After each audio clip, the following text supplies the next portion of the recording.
Let's welcome to the show the chairman of the House Small Business Committee. He's Congressman Roger Williams. Sir, it's so good to have you on. Okay, let's break this down because we're spotting something here.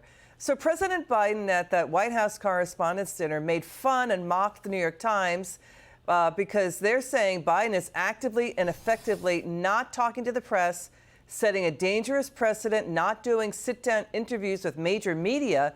But then President Biden, behind the scenes, ordered all federal agencies to use our taxpayer money to get out the vote. Is that an abuse of the federal law, like the Hatch Act? Well, I think it is, and why he's not talking to anybody. I mean, it's pretty obvious that he has a problem saying what he needs to say. But I would tell you this: one of the things we're concerned about in the Small Business Committee, which we oversee the SBA, is that SBA has engaged with MOUs in the state of Michigan to help register Democratic voters. This is not even anything has to do with the SBA. What is an MOU? A memo of understanding. Okay. An agreement, per se, to have the SBA come in there and have them register Democratic voters in Michigan, which is not the purview of the SBA. It's just another example how the Biden administration is literally breaking the law and ignoring everything. And, you know, if it starts in Michigan, it's going to go across the country. It's not the purview of the SBA. The SBA needs to be worrying about small business, needs to be worrying about the $200 billion they can't find in an audit from COVID. And they need to promote small business, have businesses be in business, not quiver off and try to affect the elections and get Donald Trump beat.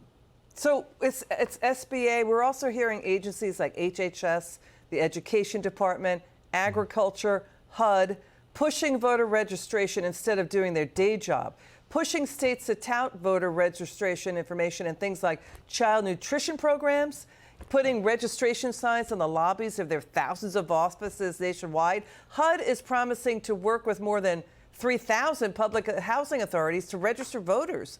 That could be, 1.2 million housing units. So he's really using the force of the federal government to get out the vote. How worried are you it's only going to be Democrat votes?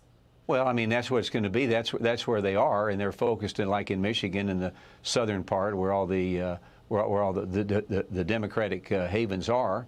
But the problem is, it's not in our case. It's not the purview of the SBA to go out and register voters for either candidate. Their job is to promote small business, make sure that we have low taxes, make sure that we have an environment that people can start a business and stay in business. And it's really got me upset because, again, it's not their purview, and they need to be worried about the money they can't find from COVID. As I said, $200 billion. They have nowhere. It's a lot, and they don't even know where it is, and they don't care to where it is. Yeah, it sounds like just a massive abuse of power. Chairman Roger Williams, sir, I'm so sorry we ran out of time there. Well, we hope to have you back on. We're going to stay on the story. We appreciate you so much.